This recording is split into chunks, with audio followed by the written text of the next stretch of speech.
What's good, everyone? This is Josh Cosford here from AISTech Hydro Clamp. One of the most popular questions that we get here at AISTech is how long will a hydraulic nut hold pressure?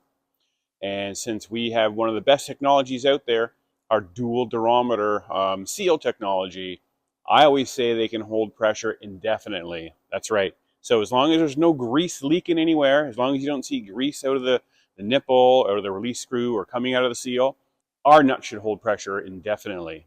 We thought we'd do a little experiment here and see just how long one of our hydraulic nuts can hold pressure. At the upcoming AISTech show in Nashville in May, we're going to bring this exact same hydraulic nut setup and check to see how long this holds pressure over the months. And we're going to do some regular social media posts, do some follow-ups, some check-ins to see exactly how good this thing is holding pressure. What we have here is one of our F9 nuts.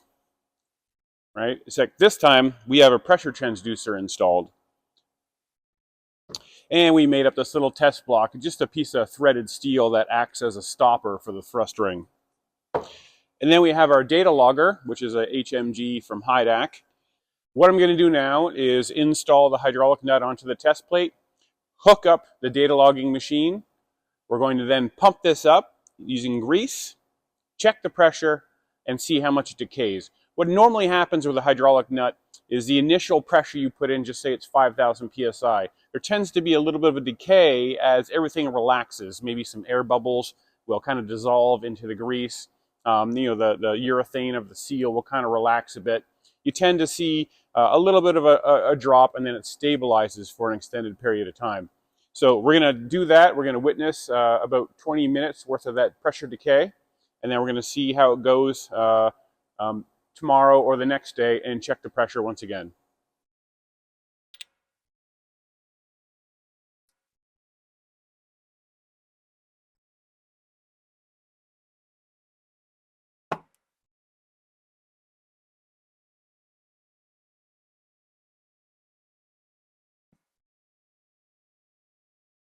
So you can see we have it hooked up to the transducer, and you can see we're sitting around 22 psi.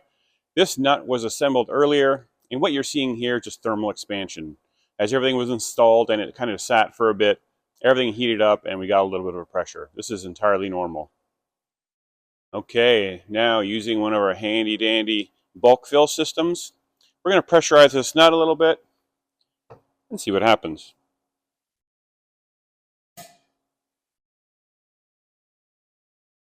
Okay, about 6,600 psi.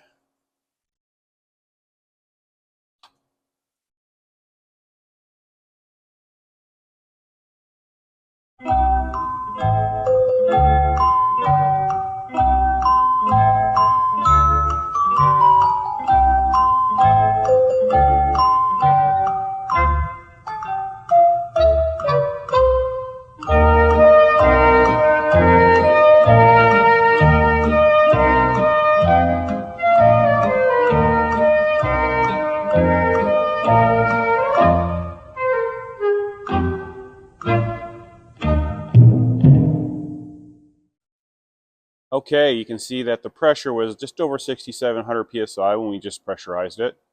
That's about 4 minutes ago, and it's dropped down to about 6,100 psi. It's kind of fluctuating a bit, but it's going to go down a little bit. We can also check out the progression here. You can see how it starts to stabilize. Okay, we're going to let this sit a couple days. Today's Saturday. We're going to check this out on Monday, wrap up the video, get it online, and then do some regular checkups between now and May. Any guesses to what kind of pressure this is going to hold after 5 months? Okay, we're back. It's been 2 days, and we're going to check to see what pressure this is at. It's off right now. I'm going to turn it on, so I have no idea what it's at. You're going to see it with me right now. Okay, here's our hydraulic data logger. Make sure these connections are tight here, and we're just going to fire it up and see what pressure we're at.